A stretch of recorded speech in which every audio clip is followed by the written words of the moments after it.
Hello, my name is Jose Zuniga and I'm representing expertvillage.com. Well, we planted our Mexican heather, which is great, but remember, we gotta maintain the moisture. What do? We add some mulch. I happen to have the nugget size mulch here. It's a little bit bigger, it's gonna retain the moisture, and I don't have to worry whenever I water the plant or if it rains, it's not gonna wash away. Another thing that I've done, as you can see, is that I have this little border side of bricks, so that's gonna retain all of the mulch there, so I don't have to worry about that. Okay, so we're gonna start spreading out the mulch evenly. We start from the front to the back and all around to the plant. There we go, just everywhere. Just be generous. Great. Now when you get to the base of the plant, be sure that you build a cone. The reason for that is the water is gonna retain much better, so it equals better moisture. And the moisture will retain a little much better.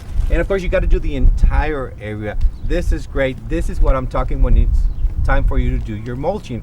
Is do the entire front and back, and this is how we mulch for Mexican heathers.